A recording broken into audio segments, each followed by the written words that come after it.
On June 3rd, many in the tiny landlocked East African country of Uganda celebrate Martyrs' Day. It is a day to remember the African Christian converts who were brutally killed by their Kabaka, King Mwanga, in 1886. The thing is, upon hearing this, one can walk away from this story believing that it was purely the refusal to renounce their faith that got them killed. In reality, this event in history is much more complicated than the Christian perspective lets on. But I understand why this resistance was celebrated. Among many things, you have the British who were heavily sympathetic to their plight, because they too were Christians. But also, persecution is a main theme in the historicity of Christianity. I mean, there are multiple Bible verses on the subject of persecution. Matthew chapter 5, 10-12, Peter 4:16, and Corinthians 12:10. Not to mention the incredible underground cities that were built in Turkey by Christians in the event that they had to run for their lives. These were intricate, fully functioning underground cities. Cities they could use for refuge. What I'm trying to say here is that the story of persecution is a familiar one in Christianity, and because of it, they easily believed that Mwanga had killed the Uganda Martyrs because he hated them. And I think they've done a pretty good job of warning current and future believers to watch out for it. So, the Uganda Martyrs event fits perfectly in this narrative. However, what you're not told is the perspective of Mwanga, and that Mwanga killed them not because he hated Christians, but because they represented a real threat to his power and leadership. They did this by disobeying the king in favor of a god that they believed to be higher than him. Insubordination was something that was not taken lightly in Buganda, and so he responded with violence. You should know, this was a pattern that was repeated over and over whenever the king felt threatened. In fact, forget Mwanga. His father Muteesa martyred not just one group of people in the form of the Muslim converts in 1875 and 1876, but also in the form of another group, the believers of the traditional religion of Buganda. And that is a story that I'm going to tell you today. Now, you're wondering, why call Muteesa a god of death like in the title? Of course, he wasn't a deity, but as the ultimate ruler in the land, Muteesa wielded the power of life and death in his hands, sparing and executing his subjects on a whim. The famous explorer David Livingstone was told by a Muganda chief that if the king didn't kill, people may wonder if he was dead. Another explorer, James Grant, made a similar observation, stating that the king had to kill with the fierceness of a lion in a sense to balance out the kindness, making the taking of lives almost an expectation for those that sat on the throne. Now, if you're thinking, but David, those are the words of European missionaries. Isn't it possible they might be exaggerating? Perhaps. But hold on a second. I'm not finished yet. Mukasa, a prominent Buganda chief during the 1890s, listed 11 praise names for the king. Five of those names were related to his ability to punish, inflict pain, and kill his subjects. There is a pattern here. And so when faced with disobedience from the Muslims, and before them the Traditionalists, Muteesa unleashed the most used tactic in his office's playbook, and that is death.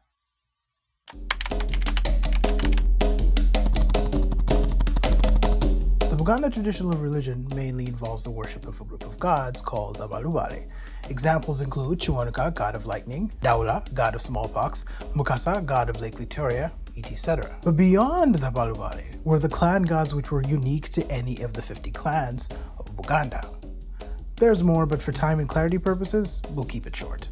The Balubale were looked after by mediums who were possessed by these gods to provide blessings when prayers and offerings were made by the people.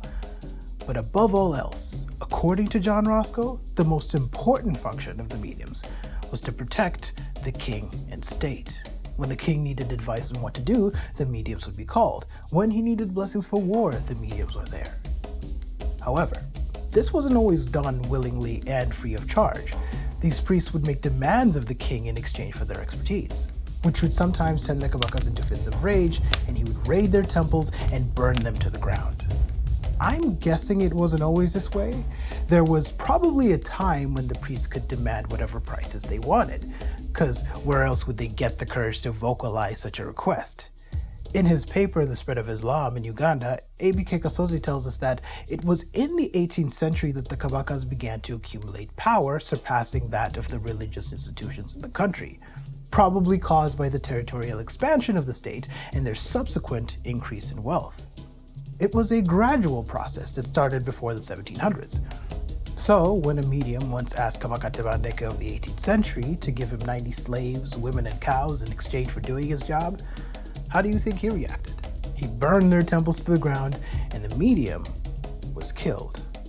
Unfortunately for him, the spirits retaliated, and it's said that he went mad. Going forward, Buganda kings became even more powerful, and with that power, their skepticism of their own religion grew as well. Muteesa I of the mid to late 1800s, who was the Buganda king of focus in this episode, was by far the most cynical. Again, according to A.B.K. Kasozi, Muteesa made a pact with a chief called Mujabi Omutabuza that if either of them died before each other and a medium claimed to be possessed by their spirit, they would ask them a set of prearranged questions that only the real one would know the answers to. So, when Mujabi passed away, Muteesa arrested the mediums and stripped them of their property. I don't even know if he asked them the questions that he had arranged, because that would have been very interesting to hear. It seems he just skipped to the part where he was just like, "You're lying, kill them all." We don't know when in the timeline this happened, but I'm guessing this level of skepticism was spurred on even more by Muteesa's fascination with Islam. More on that later. Such actions obviously would severely undermine the importance of traditional religions. If the king didn't respect the gods, then why would the people? Over time, the work of the priests came to be focused on the king. As John Roscoe puts it, they were under his immediate control. The king would strong-arm them and intimidate them if they fell out of line. So making the king their ultimate priority was really a matter of survival for them. The stakes were high for them, my guy. This degree of control of the Uganda religion was in a sense also extended to the foreigner faiths when they came to Buganda. Muteesa confined the Arab traders and missionaries to his capital. That way, he could keep an eye on them. But what made them different, and what led to their eventual martyrdom, was their belief in a god who was bigger than the king himself. In fact, the executions represent an attempt to establish control, in the same way that he had been doing with the traditional religion. When asked, who do you fear more, the king or God, they answered, God, an answer that he did not take well. I wonder if, due to such control, the Kabakas believed that they were above the authority of the gods, because the mediums were possessed by these gods, and because of this, they were referred to by the name of these entities, making them the literal earthly versions of these deities. By killing them, was that not in itself an act of aggression against the gods themselves? Clearly, Muteesa no longer cared about retaliation from the spirit world. In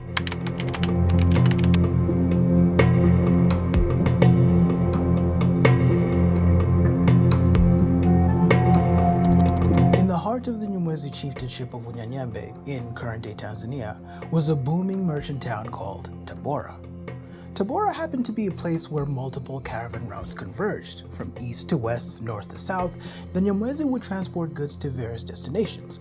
They would eventually come in contact with the Arabs from the coast, which led to the formation of multiple Arab Nyamwezi settlements, including Tabora.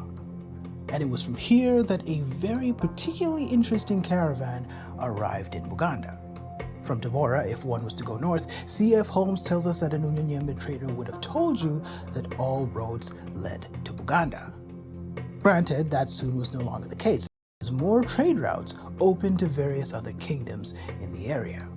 But nevertheless, Buganda was still a major destination and was considered a very important trading partner, one who relations with had to be carefully maintained and looked after. And this is a thought that the rich Omani trader Kamis must have had when he arrived in Buganda in 1867. Kamis, fully known as Kamis ibn Abdallah, arrived with an entourage of slaves and an assortment of cargo. You wanted textiles of every color? He had it. You wanted crimson slippers? He had it. You wanted swords? Say no more. Kamis was also a handsome young man that dressed well and spent lavishly. And when he met the king of Buganda Muteesa in his palace in Nakawa, he was quick to charm the young monarch by offering the best of the best. He dressed him in gold embroidered jackets, silk sashes, offered daggers, swords, revolving rifles, and much, much more.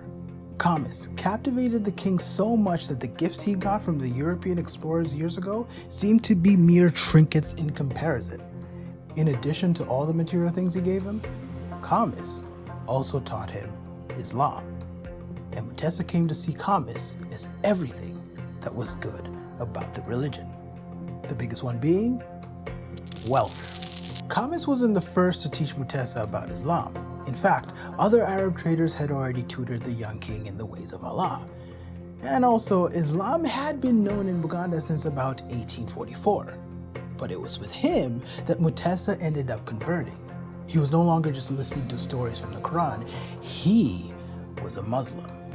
Because if he wanted all these things that Kamis was bringing, becoming a Muslim made that much, much easier.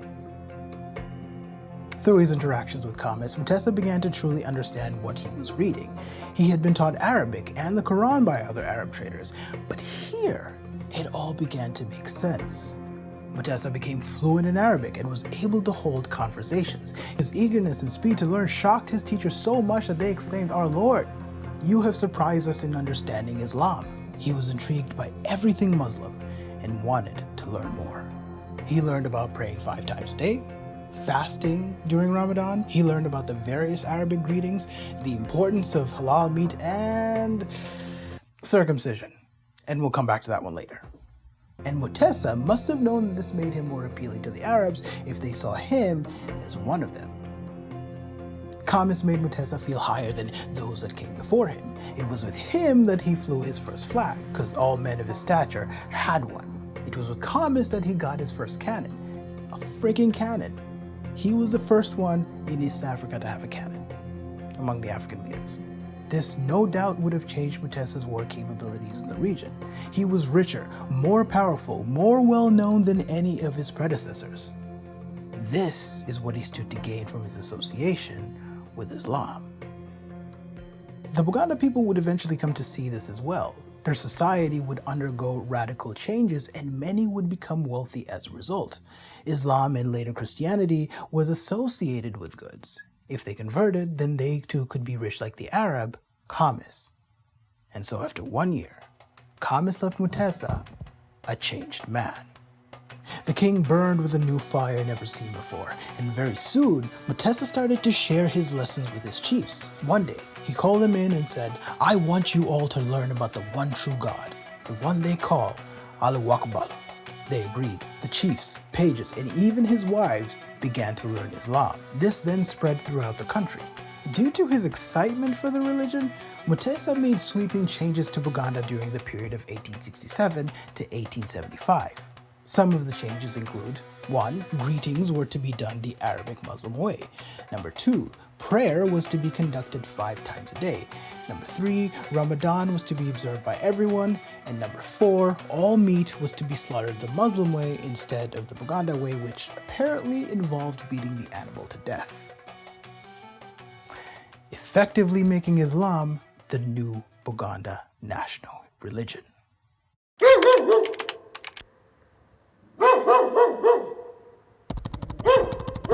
They say that a dog is man's best friend, which is a sentiment meant to capture the almost unmatched level of loyalty and affection they can offer you. As such, human beings have kept them for millennia, including royalty from across the world. Alexander the Great had his dog Peritus. Queen Victoria adored her spaniel that famously swam after her when she was on a boat. King Kamehameha of Hawaii was inseparable from his English Mastiff. Or is it Mastiff? And in Buganda, Kabaka Muteesa loved his dogs. Dogs were most useful when hunting small game like antelope, and the king owned several of them. Upon changing his religion to Islam, Muteesa discovered that among the many things he now had to give up were his dogs. Muteesa, like his father before him, loved them, but he went ahead and declared that his dogs would no longer be kept, no longer be used to hunt, and no one would eat the meat they hunted. This was the case because dogs were believed to be unclean in Islam. That being said, Whether or not a Muslim can keep a dog appears to be open to interpretation. Now, while Muteesa may or may not have been okay with giving up ownership of his dogs, others most certainly were not happy about this. According to Loris Schiller, the king's uncle Lubuzi in particular paraded about his group of dogs in direct protest of the king's decree. This act is a prime example of resistance against the advance of Islam in Buganda. The opposition came to be known as the Traditionalists in history, because most of them were in favor of the Chaganda religion. This sort of bold, in-your-face opposition, though, was mostly attempted by those who had enough authority to clash with the king. Only they had the gall to attempt such a thing and survive. And so it becomes easy to identify who might have had a problem with the new religion. These were, of course, those who had a lot of power to lose. Chiefs, clan heads, mediums, royals like the king's brother, but also his own mother. The king's mother, Namasole Muganzuraza, was reported to have gathered a conservative faction at court, a faction whose motive was to reject the new religions and go back to the ways of old. We can only guess at the Queen Mother's reasons for doing this. She was already in a contest of power with her son in which she was losing her influence on him. So, we can see this as an attempt to reclaim her sway. This would be one reason among many. But the core theme here is a loss of power. Clan heads came to resent the monarchy for reducing their influence on the Kabaka. According to Buganda historian Semakula Chwanuka, the clan heads were a political group that were capable of challenging the king, acting almost as a system check. However, this power was greatly reduced in the 17th century, and by the 19th, they were very aggrieved. So this embrace of Islam, which further saw the erosion of their own traditions, would most certainly not be welcome. For example, members of the hunter clans would not have reacted well to being told that they could no longer keep their dogs which they used for hunting. This meant a rejection of their own traditions, which are tied to people's identities. If you threaten that, people get all kinds of defensive. Now, for the chiefs, many of them accepted the new status quo. Nobody was trying to get on the king's bad side, but there were things that were starting to get a little bit frustrating. One day, Muteesa called his chiefs and asked them to recite the Arabic greetings that he had taught them, only for them to fail spectacularly. And he was like, you start. One of the ways they responded was, Salam aleikum de kimi musalamu. The king was very upset. The correct greeting was, Salam aleikum alaikumu salamu, which means, peace be upon you. The spelling here is a bit different. Now the other greeting was shablukeri shablukeri, which means good morning. This, though, appears to be a Swahili Muslim greeting. Somebody correct me if I'm wrong. But anyways, he declared that anyone who could not do this would be guilty of a crime and punished. But cut him a bit of a break. This was a foreign language that we're learning after all. The historian A.B.K. Kasozi tells us that learning Arabic was difficult for people, especially for the chiefs who were oftentimes old men. In one instance, a chief called Mandwambi of Chagwe County just could not memorize the first opening of the Quran. This is what is known in Islam as the Al-Fatiha, or in English, the opener, the key. It's read during a series of prayers called Salah, the ones they pray 5 times a day. This is very interesting because do you want to know what the word for prayers in Uganda is? It's Esala, as in Salah. Very intriguing, no? There are a lot of Muslim and Arabic influences in the Luganda language. So, the Al-Fatiha goes as follows. In the name of Allah, the Compassionate and Merciful. Praise be to God, Lord of the worlds, the Compassionate and Merciful, Master of Day of Judgment. Thee we worship and from Thee we seek help. Guide us upon the straight path. The path of those whom Thou hast blessed, not of those who incur wrath, nor of those who are astray.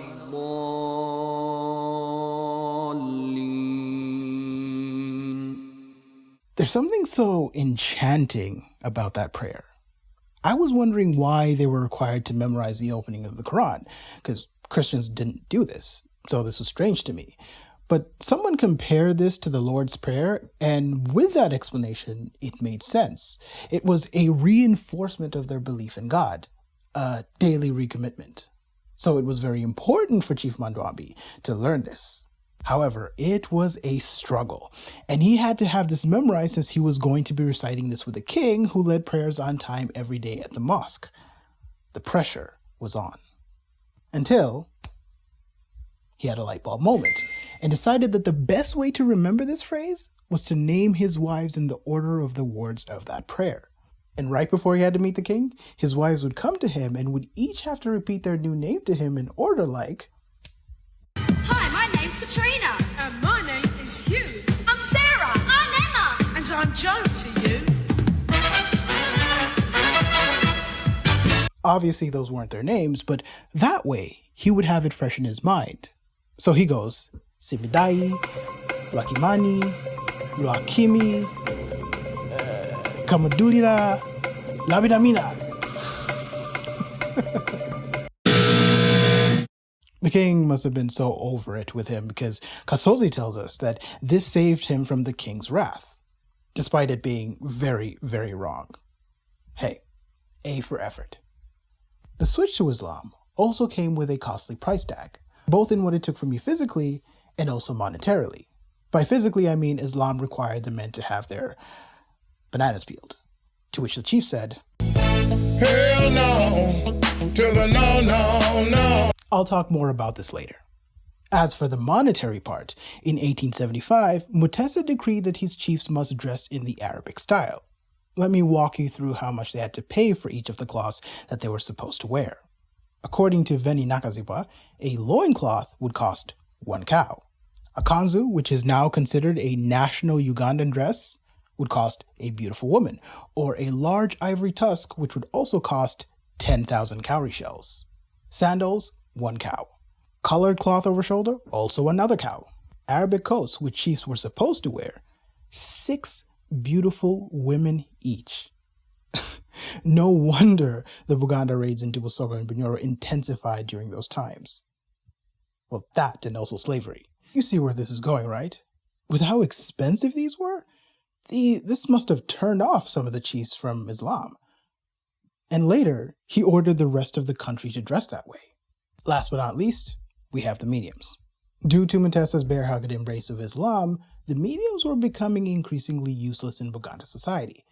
Muteesa didn't respect them, as I mentioned earlier, but also the people began to feel the same way. Oded mentions how in the past priests would walk around knocking on people's doors and would ask for anything. But during the golden years of Islam, people stopped responding. They felt that their demands were too much for what they got back in return. Because remember, the association of wealth with Islam. For the mediums, this meant an erosion of power, an erosion of their place in Buganda society. And without the king's and people's respect, who would they be?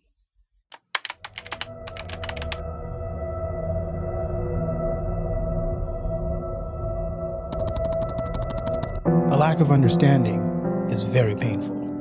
American author Byron Katie.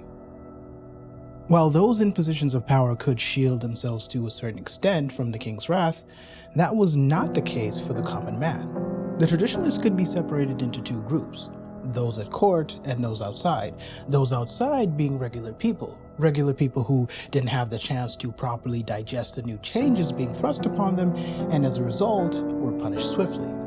Here's what I mean. In 1867, Muteesa, swooned by the Omani merchant Kamis, enforces Ramadan. He does so nationwide to a population who hadn't had the chance to learn what or why they were being asked to starve themselves for a whole day.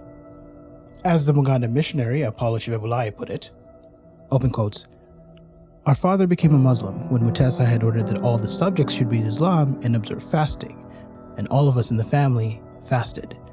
It was then that I asked myself for the first time whether reading meant staying without food during the day. I was very hungry and indignant. My father fasted for 5 days, but afterwards gave up." This was a common sentiment among the people. In response, Muteesa sent enforcers across the country, fining and punishing his people for failing to fast. Now, the king didn't immediately force people. According to James Matee, he ridiculed those who rejected his attempts to convert them, calling them unclean pagans or kafirs. Although given the timeline of 1 year, it wasn't long before he eventually lost his patience, sending his enforcers to check in on people and executed those that were found wanting. In order to survive, these traditionalists began to figure out ways to protect themselves, like bribing officers during Ramadan. They would give them goats or other forms of payments. But a scandal struck when one of the enforcers, called the Kakoloboto, was found to be snacking while on watch during Ramadan. The problem with the Kakoloboto was that he took his job way too seriously. He punished people, beat them, fined them, so when someone saw him commit the same crime that he was terrorizing people over, oh yeah, they were gonna rub it in his face.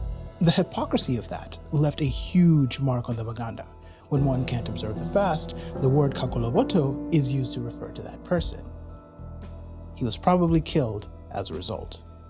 And the seasons of Ramadan became prime killing times for the traditionalists.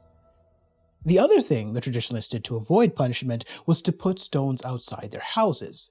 The stones were used for washing feet before prayer, a custom adopted from the coastal Arabs. So when the inspectors would come around, seeing a stone meant that one had prayed as a Muslim. But also, seeing a wet stone meant that they had prayed recently. So people would splash water on them in order to avoid a penalty. What's interesting is that growing up, we used to buy those stones to wash our feet, especially when they were cracked. The stones helped smooth out our feet. Could that be when these stones were first introduced in Uganda? Here lies a difference in martyrdom between the traditionalists and the Muslims. Whereas Muslims and later Christians resisted on mostly religious grounds, most resisted because of how difficult it made their day-to-day lives. Imagine the economic impact of purchasing even one set of the required Arabic attire. A chief could certainly struggle to pay that, but a regular citizen probably didn't have a chance of ever wearing that. By the time they were done, their entire herd would be gone, since everything cost a cow. On top of that, they were expected to recite prayers in a language they didn't understand, follow a whole list of rules that they had to commit to memory because, let's be honest, the entire country didn't become literate at the same time. In fact, historian Aryeh Oded confirms this when he writes that no sufficient number of Islam instructors were provided after Baganda were forced to convert. Even those who had instructors were struggling, like we saw with Chief Mandwambi. Then they're asked to starve themselves for a whole month. I think they must have asked themselves, who starves themselves on purpose? That was something that happened when you had no food, not when you do have food. And so, the traditionalists resisted, and the king lashed out. He killed the traditionalists every year, but it was in 1875 when the killings truly hit the fan. Muteesa, perhaps angered by the fact that his subjects didn't share the same excitement for his newfound passion, or perhaps the increased pressure on himself to prove his devotion to Islam by his fellow Muslims, punished them with extreme force. Mukasa mentions that 2 directives were issued out. 1. A non-Muslim was not to be accepted as an heir. 2. All non-Muslims or non-believers were to be arrested and killed. The accused were called pagans, kafirs, infidels, non-believers, men spread out throughout Buganda in search of victims. Those they could get their hands on were speared, burned, and drowned in rivers. Many Muslim converts used that opportunity to make political moves and dispatch rivals. An estimated 2,000 people were killed. The country ran red with the blood of the innocent, and the bodies piled as a blood sacrifice to the god of death, Muteesa. Speaking of blood sacrifices, I said that bit to be dramatic, but my drama has a purpose, okay? Because a group of these so-called pagans were executed at a place called Nkumba. And Mukasa tells us that it was a site where offerings to the Lubale god of war Chibuka were made. Now, wait a minute. That's suspicious. While it appeared that Muteesa was killing his people for refusing to switch to Islam, was he also sacrificing to the god of war Chibuka? Because we know that human sacrifice was very much a thing in pre-colonial Buganda society. This would make him the paganist Muslim that ever paganed. And since we know that Muteesa was never really a convert, This makes that scenario even more plausible. Tafiro Chisonsonkole told Reverend Ernest Miller that those sentenced to be executed at Nkumba were subject to two forms of death. Either they were hacked to pieces and thrown about, or if there were too many of them, they were beaten to death. In the aftermath, many people converted to Islam, or pretended to. Because again, the traditionalists were not zealous about the religion, so if it meant tossing it aside for survival, they were going to do it. There was no talk of, oh, when you die, I will remind you of the time you denied me, like Jesus did with Peter. No, none of that. However, nothing lasts forever. Because at the same time that the pagans were being persecuted, the king's rage towards Muslims, the very people he had worked so hard to convert, was growing.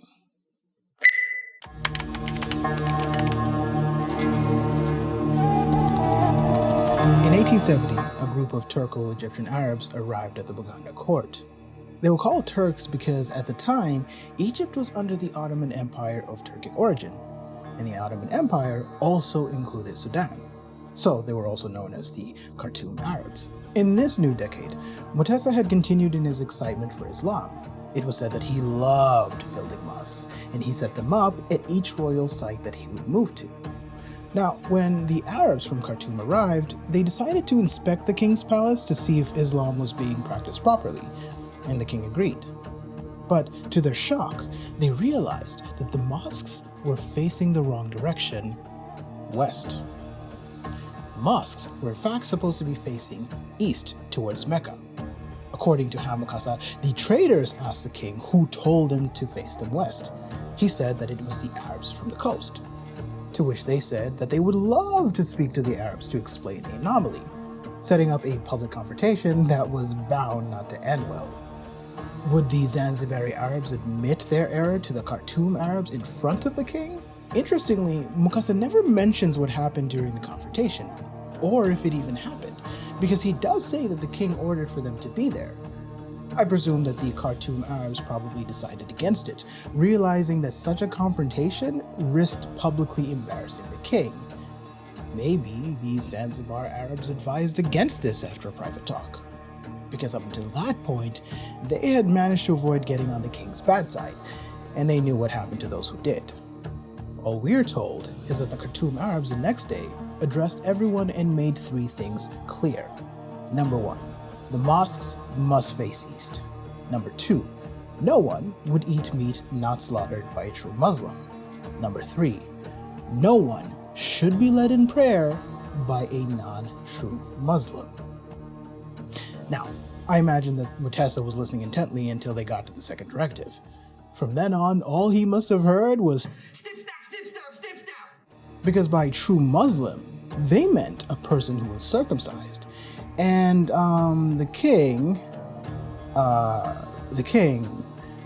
well, to put it bluntly, the king still had his hoodie on. That's what they meant by a non-true Muslim. So, riddle me this, Batman. Why, oh why, did the king, who was so into following every single Muslim rite, conveniently skipping this little tidbit detail? Turns out, the Baganda as a people were noted for their avoidance of bodily mutilation in comparison to their neighbors. The Banyoro and some Baganda would evulse by removing two lower teeth. Other groups would scar and pierce and circumcise themselves. For the Baganda, nope. And this went doubly so for the king, because for him, there were strong taboos against the spilling of royal blood. This was a widespread idea in the region. Another idea that was common in the area was that if you had your bits trimmed, that meant that your masculinity was compromised. So, you want to take a butcher knife to the king's loins and have him do the waddle walk for weeks to come? That's a negatory, my friend. That's a nope. His name was Sabasaja, meaning the greatest of all men. You can't have his people thinking of him as half a man. Friends, this was the beginning of the growing resentment the king would have against Muslims. The Zanzibaris had been careful not to press the issue of circumcision, and then here come the Khartoum Arabs going on about snip, snap, snip, snap, snip, snap. These three directives were hung on to very tightly by the new converts. To them, these were the words of the true practitioners of Islam. They would be the ones to correct them on what it was they were supposed to be doing. And they looked at them with bright eyes and bushy tails like, ooh, you tell me what to do, sir, and I will do it. These 3 rules not being followed really bothered the Arabs from the north, particularly when they found out that the king himself, the most prominent promoter of Islam, refused to take off his turtleneck. Yeah. This, they insisted, was very wrong, and they instructed the palace Muslims to stop eating meat that the king had killed and not to attend prayer if he was leading it, which was going to be difficult because the king really liked to lead prayer. Soon, the palace Muslims began to refuse to eat the meat not slaughtered by a true Muslim. Given that it wouldn't be till 5 to 6 years later that Muteesa would kill the Muslims en masse, we can assume that the process of disobedience was gradual. Nobody grew a nutsack overnight and defied the king like that. Like, are you mad? What we are told by Muteesa is that the influence of the Turks from Khartoum grew stronger the longer they stayed. I suspect that the numbers weren't high enough for the king to notice yet. It started with not eating meat killed by a true Muslim. Muteesa had even instructed cattle keepers to provide fat cows to be eaten at the palace. Fat cows whose meat was served with rice seasoned with spices from the coast to make a dish called pilau. Which is amazing. I'm even salivating right now. And yeah, they turned that down. Imagine. Then it became not eating meat from the king himself. And from that, he actually began to pay attention.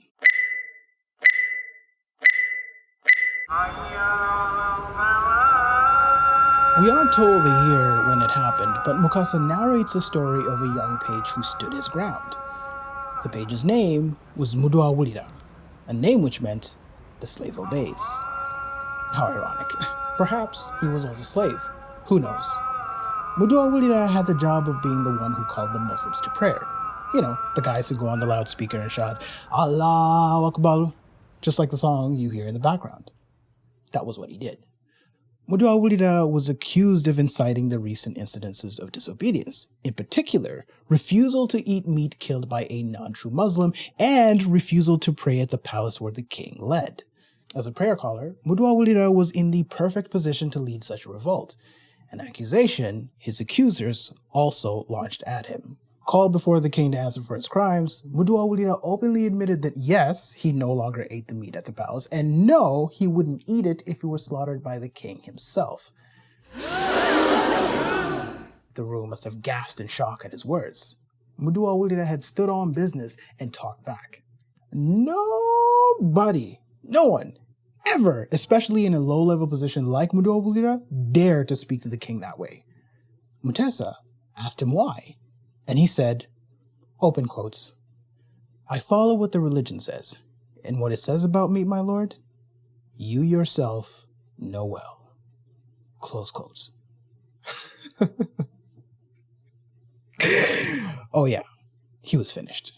There's no way that you say something like that and be spared. People got their ears cut off for lesser reasons than that. There was even a priest whose mouth was stitched shut for chastising the king. So what would you think would happen to this guy? Muteesa makes no mention of what became of the prayer caller Muduawulira. However, Katumba and Welburn include him in the list of martyrs, so we can confirm that he was indeed killed. We also learn that his actions had inspired others, and Muteesa became increasingly uncomfortable leading prayers at the palace. What used to be an opportunity for joyous expression of knowledge that he had acquired now became an opportunity to be sneered at, to be mocked, humiliated, and underneath their breaths, they whispered the same words the king had used against the pagans earlier. Kafir. The king's ears must have run hot with blood. He more than likely contemplated all the ways he could dispose of them. But not yet. Not yet. The king's patience was perhaps seen as a sign of weakness, because when the Arabs eventually left, 2 of his pages went with him. When Kabaka Muteesa learned of this, his anger peaked. People were sent after them with a demand to bring back his runaway pages. The king told them that stealing his people was not part of their agreed-upon purpose in his kingdom. So, rather than anger a valuable trading partner, the 2 pages were sent back. And death was the only way to pay for their transgressions, marking the first killings of Muslims in the kingdom. In the mounting incidents of insurrection among the Muslims, 6 accusations were laid before the king against them. These were as follows. Number 1. Muslims call the king an infidel not fit to lead them in prayer for not being circumcised. Number 2. Muslims believe the king ate unclean meat which wasn't killed by a true Muslim and gave that same meat to others. Number 3. Muslims had accused the king of eating pork despite proclaiming himself to be a Muslim. I imagine they probably made pig noises like William Adisha in the South African Parliament. Honorable Muteesa. Like that. Honorable Muteesa. Yes. Honorable Muteesa. Honorable Muteesa. That's the only thing that she knows. Honorable Muteesa. Yeah. Number 4. Muduawulira had humiliated the king with his public defiance. Number 5. The 2 pages who fled Buganda did so because they considered it to be a country of infidels. And lastly, number 6, it was the Muslims who told the Turks that the mosques were built facing the wrong direction, thereby attempting to humiliate the king. Now, most of these accusations were true, 1 to 4 most especially. But Muteesa didn't follow anyone's rules. When the Turks asked his subjects why he did this, they said that the king submitted to no other power than his own. The Kabaka was the ultimate institution in the country. He was the king, father, judge, jury, and now religious leader, since he led prayers. No one tells him what to do, not even his gods, and most especially, not yours. But you see, some of the limitations of Islam were, I imagine, simply too much. For example, alcohol. Muslims weren't allowed to drink alcohol. But Muteesa was sold large amounts of brandy and gin by the Arabs, and we Ugandans love our drink. Where was it going if he wasn't drinking it himself? Or if he wasn't sharing it with others? Was he selling it to his neighbors? Furthermore, one has to wonder why the Zanzibari Arabs would sell something that they themselves believed to be a sin. Also, as much as the king proclaimed to be a Muslim, he still dabbled in his traditional religion, as we suspected with the killing of the pagans at Nkumba. He then added a third one into the mix, Christianity, with the arrival of H.M. Stanley in 1875. Muteesa began to learn this new creed which also claimed to resurrect people from the dead. You see, resurrection had been an ear-raising subject for the king. Like Islam before, Muteesa was very interested in hearing more, and his pages began to notice. Their contempt reached its peak in 1875 when 2 of the king's favorite pages openly defied him and refused to eat meat at the palace too, like the accusations I mentioned before stated. But haste is a habit that's oftentimes warned against, because in their excitement to observe the laws of Islam, in their excitement to make a stand, the resistance realized that they had no meat to eat, because all the meat in the palace was considered to be unclean. Unclean because the meat was killed by the uncircumcised king and probably another uncircumcised fake Muslim. But stomachs don't discriminate. Halal or no halal, meat is still meat, and bellies were grumbling. So, it's said that these pages began to use their position to trick some of the chiefs into giving them meat in the dead of the night. They would claim that the food was asked for by the king, and yet the king had no clue. This was wild, unprecedented behavior. Where were they getting the courage to be this bold? And here's another question. That meat that they were requesting from the chiefs, was that killed by circumcised Muslims? Chances are it was not, because most chiefs were not about that snip-snip life, which means that they were eating the so-called unclean meat anyways. They, I guess, were hoping no one would find out? Anyways, anger and resentment were brewing in the capital of Buganda. The king was stewing over the increased incidences of disrespect as the Muslims were becoming even more open about their contempt for the king's actions. Lastly, a third group, one considered to be vanquished, saw an opportunity. Remember the Traditionalists? The ones ridiculed and murdered en masse earlier in 1875 at Nkumba? Yeah, they began to surface after hiding their beliefs. For fear of being killed, many embraced Islam after those executions. But now, sensing the growing frustration of the king, they began to let their intentions known. The situation had become deeply concerning. While one could hide their true beliefs by pretending to be a Muslim, it was becoming very difficult to do so when becoming part of that faith required physical mutilation. I'm talking, of course, about circumcision. Circumcision was considered the most important part of being a Muslim. How could one profess to be a Muslim when they themselves were, quote-unquote, unclean? Muteesa had refused to be snipped despite wanting to follow the tenets of the Quran to a T.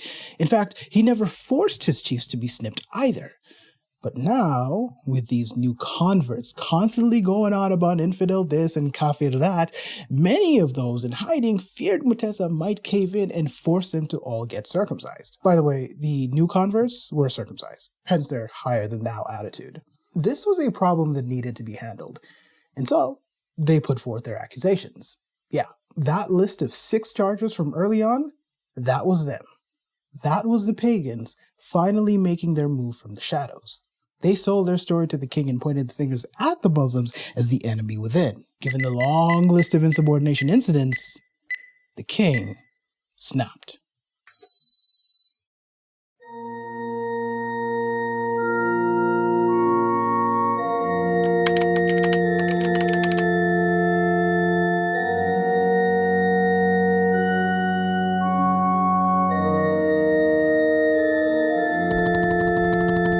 In the 18th century, a Baganda king by the name of Chabagu was haunted by a spirit. The spirit in question was his son, Bengo. You see, Chabagu had ordered the death of his son at a site famously known as Namugongo, and from then on, the spirit tormented him. He fell ill and was made so uncomfortable that he fled to a place today known as Jinja. The mediums offered 2 ways of ridding himself of this ghostly apparition. One was to take 2 types of medicine that would kill the spirit, and the second was a charm that contained a frog. When sentenced prisoners were taken to Namugongo, they were subjected to a number of rituals. One of them was the frog charm, which told the executioners whether or not more people were needed to be killed. The other was a 3-mouthed pot containing medicine. Medicine whose purpose was to not only kill the body, but also the spirit. Muslims taken to Namugongo must have been subjected to these rituals, for in doing so, the executioners would ensure that they would be completely destroyed, both in body and in spirit.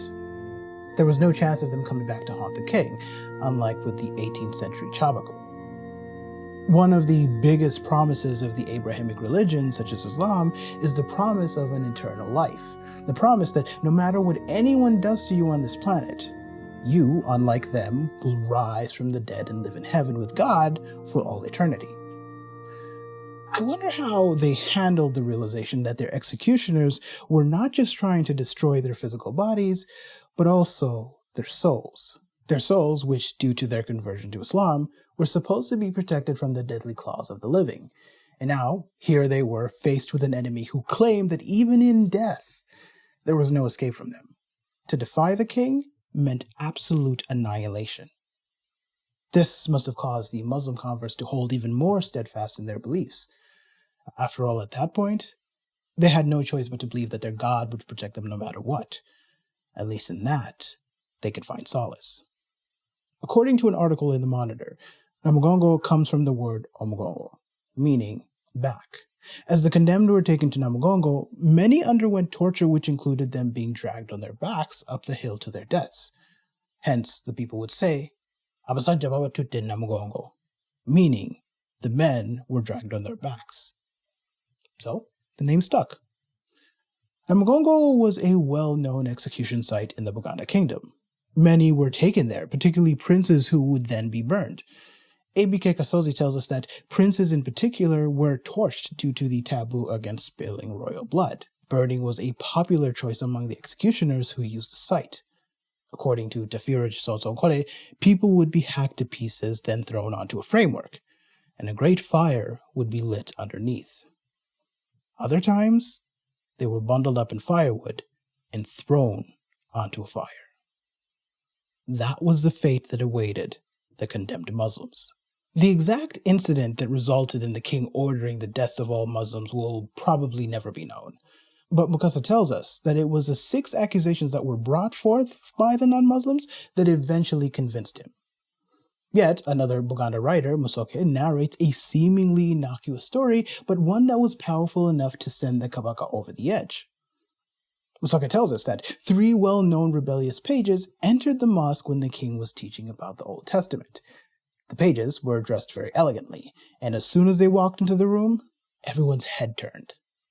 The king flashed with anger and left. Later that day, the king met with his katikiro, or prime minister, and all they discussed was the rebellious nature of the boys. And it was agreed that they would be handed to the executioner, Mukajanga. If Muteesa was the god of death, then Mukajanga was the scythe personified. He was at the forefront of all those executions.